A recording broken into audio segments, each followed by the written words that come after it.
कूजन्तं राम रामेति मधुरं मधुराक्षरम् आरुह्य कविता शाखाम् वन्दे वाल्मीकिकोकिलम्।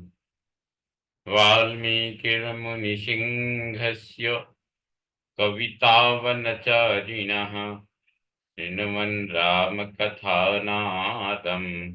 को न याति परां गतिम्।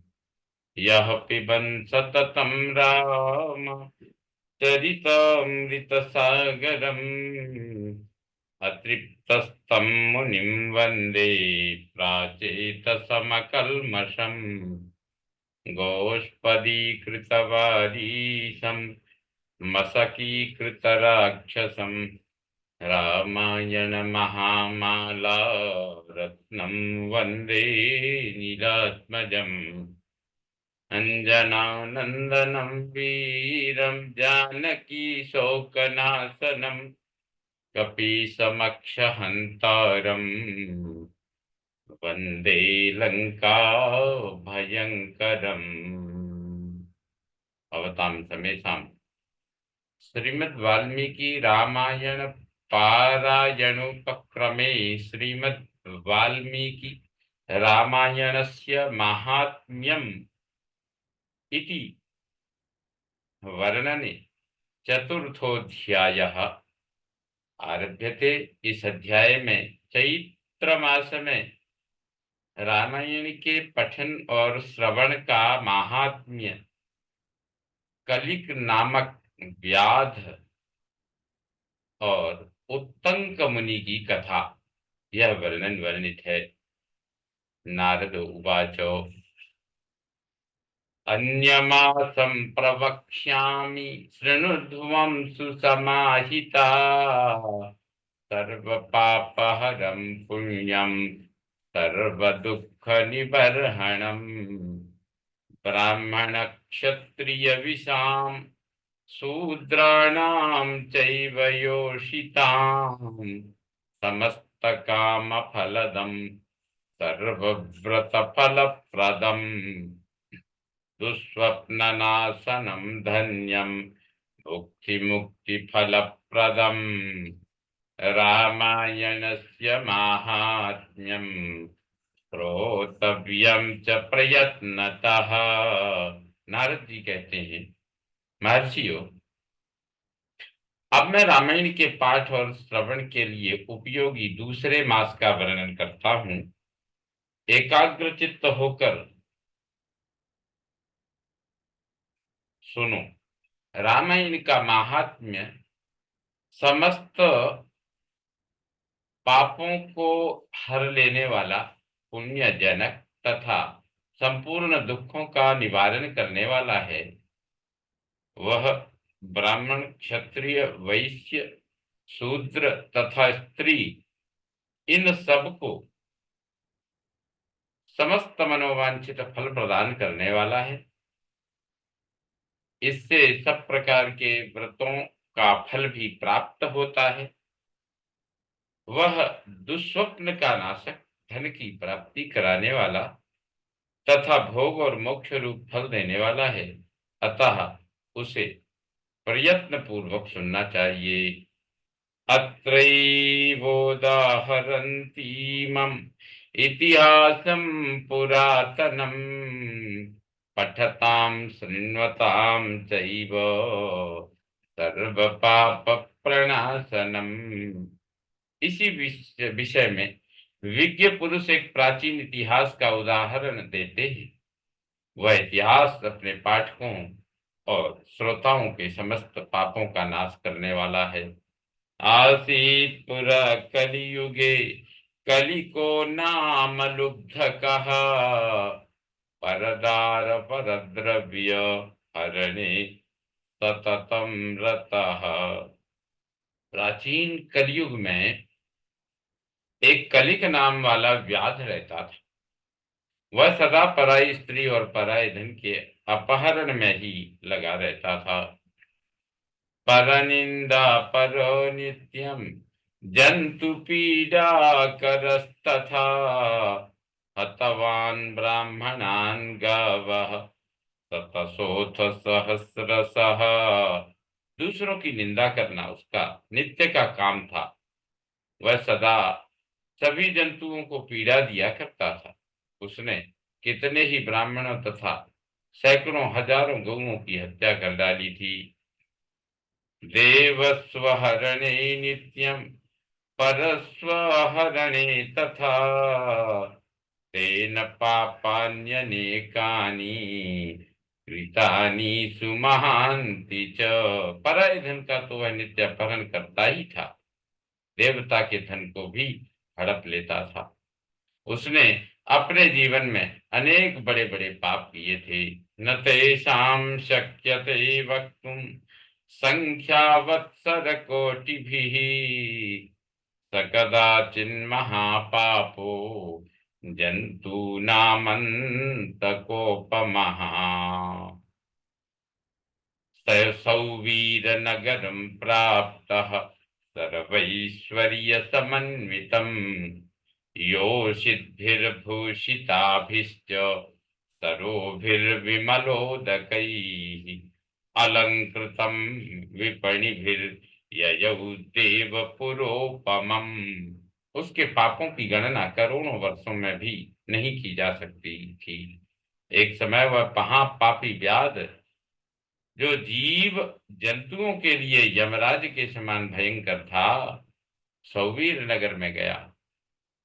वह नगर सब प्रकार के वैभव से संपन्न, वस्त्राभूषणों से विभूषित, युवतियों द्वारा सुशोभित, स्वच्छ जल वाले सरोवरों से अलंकृत तथा भांति भांति की दुकानों से सुसज्जित था। देवनगर के समान उसकी शोभा हो रही थी। व्याध उस नगर में गया। तस्योपवन मध्यस्थम रम्यं केशव मंदिरम छादितं हेम कलशैर दृष्ट्वा व्याधो मुदं ययौ हराम यत्र सुवर्णानि बहूनीति विनिश्चितः।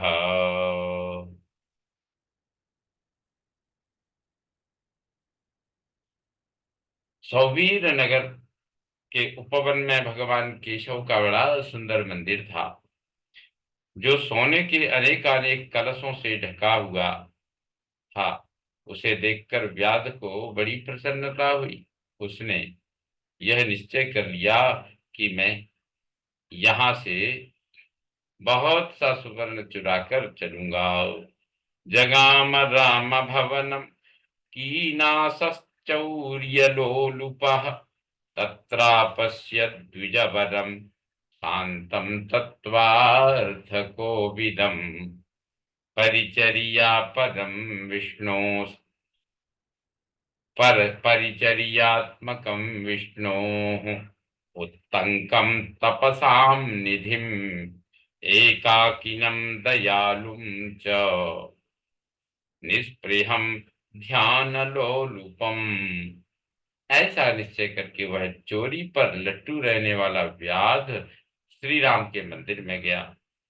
वहां उसने शांत तत्वार्थवेत्ता और भगवान की आराधना में तत्पर उत्तंक मुनि का दर्शन किया, जो तपस्या की निधि थे।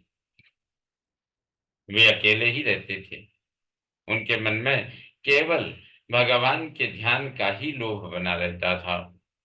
दृष्ट्वा सौलुब्ध कौमेनी तम चौर्यस्यान्तरायिणम् देवस्य द्रव्य ज्ञानम तु देवस्य द्रव्यजातम तु समादाय महानिशी।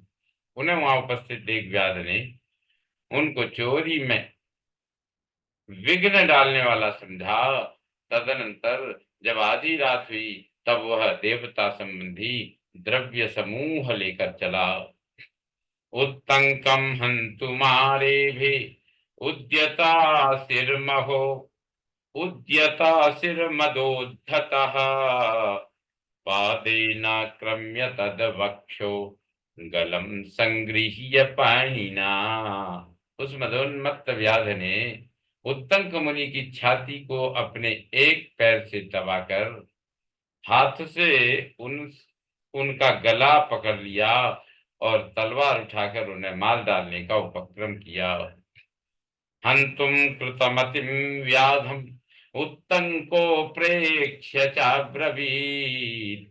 उत्तंक ने देखा व्याध मुझे मार डालना चाहता है, तो वे उससे इस प्रकार बोले।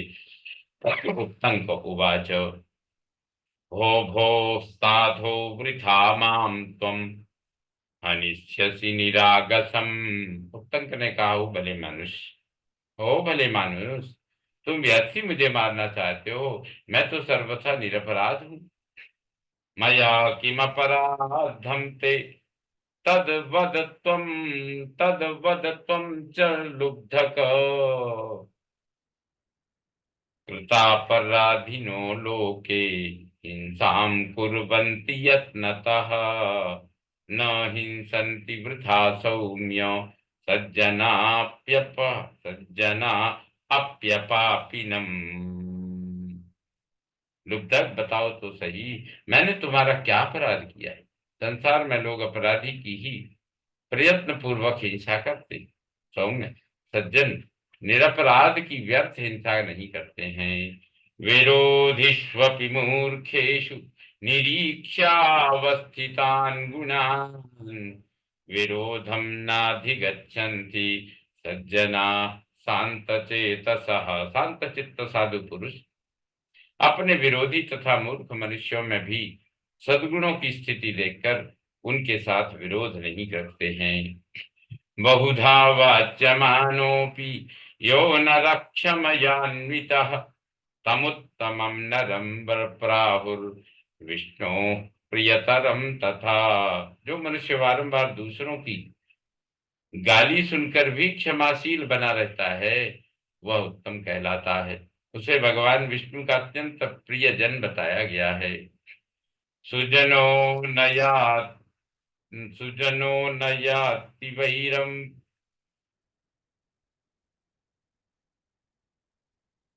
सुजनो न याति वैरम परहित निरतो विनाश कालेपि छेदेपि चंदन तरुः सुरभि करोति मुखम कुठारस्य।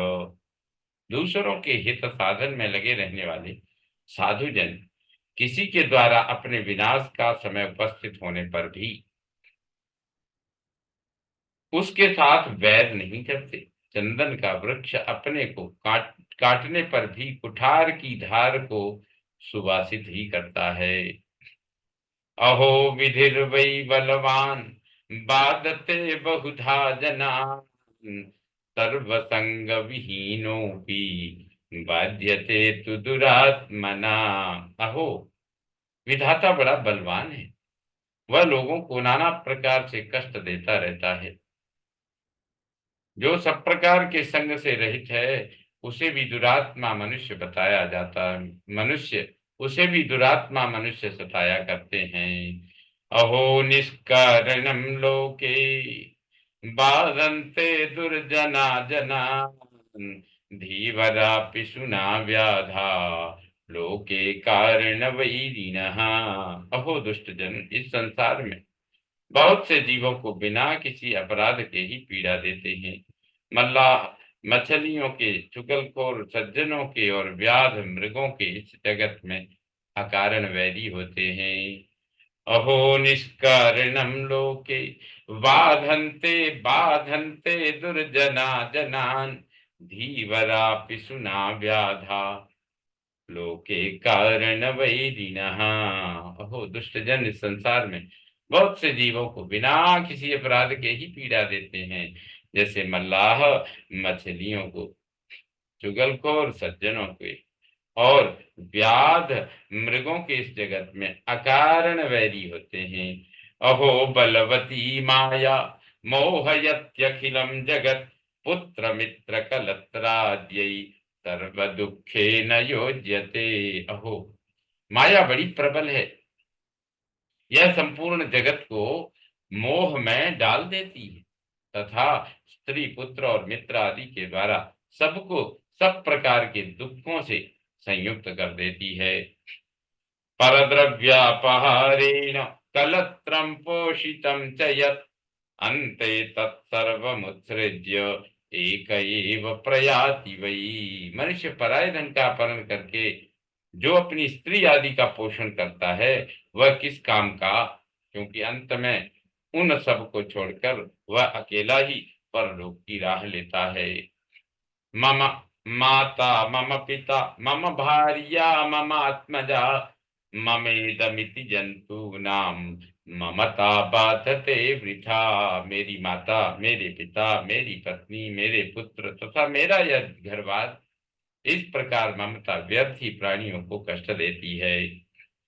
यावदर्पयति द्रव्यं तावद्भवति बान्धवः अर्जितं तु धनं सर्वे भुञ्जन्ते बान्धवा सदा। दुःखमेकतमो मूढस् तत्पापो फलमश्नुते। मनुष्य जब तक कमा कर धन देता है तभी तक लोग उसके भाई बंधु बने रहते हैं और उसके कमाए हुए धन को सारे बंधु बांधव सदा भोगते रहते हैं। किंतु मूर्ख मनुष्य अपने किए हुए पाप के फल रूप दुख को अकेला ही भोगता है। इति ब्रुवाणं तम ऋषिं विमृश्य भय विह्वलः कलिक प्रांजलि प्राह क्षमस्वेति पुनः पुनः। उत्तंक मुनि जब इस प्रकार कह रहे थे तब उनकी बातों पर विचार करके कलिक नामक व्याध भय से व्याकुल हो उठा और हाथ जोड़कर बारंबार कहने लगा, प्रभो मेरे अपराध को क्षमा कीजिए। तत्संगस्य प्रभावेण हरिसन्निधि मात्रतः गत पापो लुब्धकश्च सानुतापो भवध्रुवम्। उन महात्मा के संग के प्रभाव से तथा भगवान का सानिध्य मिल जाने से उस लुब्धक के सारे पाप नष्ट हो गए तथा उसके मन में निश्चय ही बड़ा पश्चाताप होने लगा। मया कृतानि पापानि महान्ति सुबहूनि च तानि सर्वाणि नष्टानि विप्रेन्द्र तव दर्शनात्। वह बोला, विप्रवर मैंने जीवन में बहुत से बड़े बड़े पाप किए हैं किंतु वे सब आपके दर्शन मात्र से नष्ट हो गए। अहम वै पापधीर नित्यम महापापम समाचरम कथम मे निष्कृतिर्भूयात् किम कम यामी शरणम विभो। प्रभो मेरी बुद्धि सदा पाप में ही डूबी रहती थी। मैंने निरंतर बड़े बड़े पापों का ही आचरण किया है। उनसे मेरा उद्धार किस प्रकार होगा, मैं किसकी शरण में जाऊं। पूर्व जन्मार्जित पापैर लुब्धकत्वमवाप्तवान् अत्रापि पाप जालानि कृत्वा काम गतिमाप्नुयाम। पूर्व जन्म के किए हुए पापों के फल से मुझे व्याध होना पड़ा। यहाँ भी मैंने पापों के ही जाल बटोरे हैं। ये पाप करके मैं किस गति को प्राप्त होऊंगा। इति वाक्यम समाकर्ण्य कलिकस्य महात्मनः उत्तंको नाम विप्रर्षिर् इदं वाक्यमथा ब्रवीत्।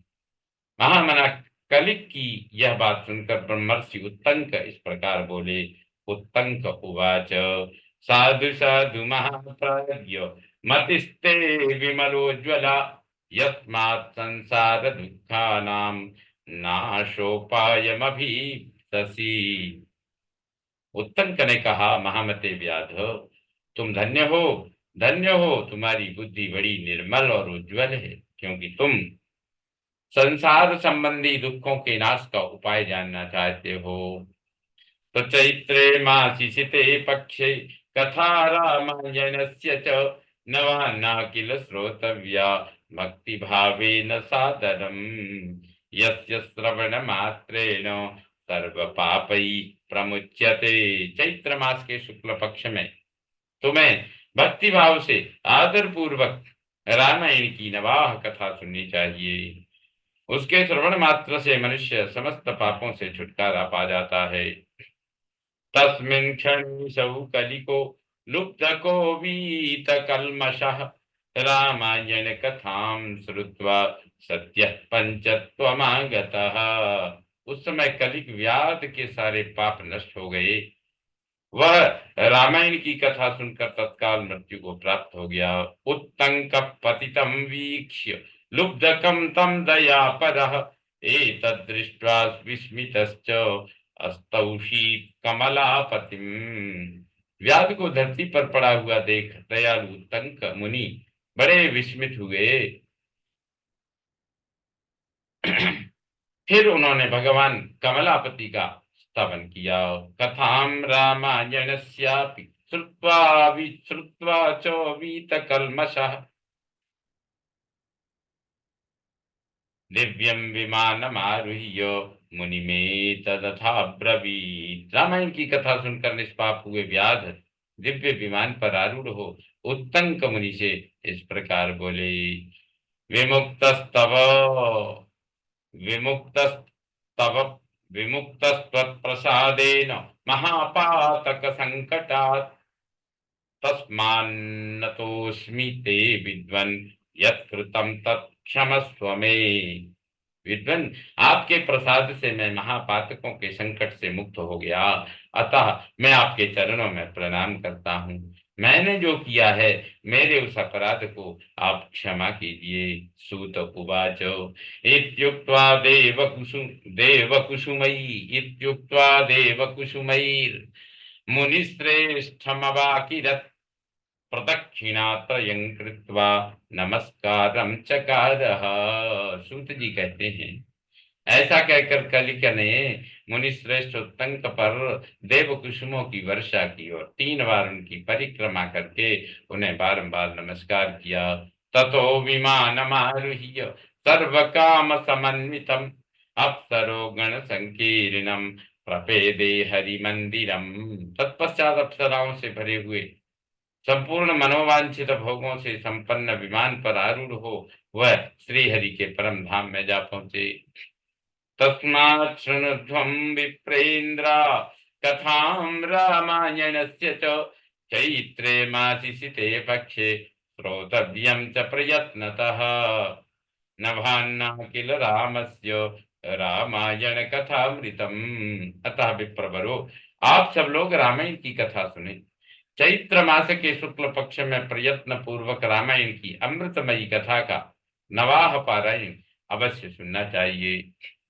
तस्मादृतुषु सर्वेषु हितक्रुद्ध हितक्रुद्धरिपूजकः तस्मादृतुषु सर्वेषु हितकृत् हरिपूजकः ईप्सितं मनसा यदि यत् तदाप्नोति न संशयः। इसलिए रामायण सभी ऋतुओं में हितकारक है। इसके द्वारा भगवान की पूजा करने वाला पुरुष मन से जो जो चाहता है उसे निस्संदेह प्राप्त कर लेता है। सनत कुमार यत्पृष्टम तत्सर्वं गदितं मया रामायणस्य माहात्म्यं किमन्यत् श्रोतुमर्हसि किमन्यत् श्रोतुमिच्छसि। सनत कुमार, तुमने जो रामायण का महात्म्य पूछा था वह सब मैंने बता दिया, अब और क्या सुनना चाहते हो।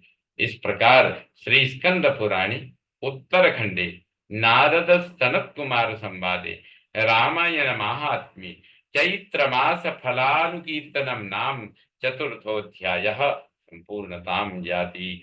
ओम पूर्णमदः पूर्णमिदं पूर्णात् पूर्णमुदच्यते पूर्णस्य पूर्णमादाय पूर्णमेवावशिष्यते। ओम शांति शांति शांति। सर्वे भवन्तु सुखिनः सर्वे सन्तु निरामयाः सर्वे भद्राणि पश्यन्तु मा कश्चित् दुःखभाग् भवेत्। ओम शांति शांति शांति। श्री रामचंद्रो विजयते तराम।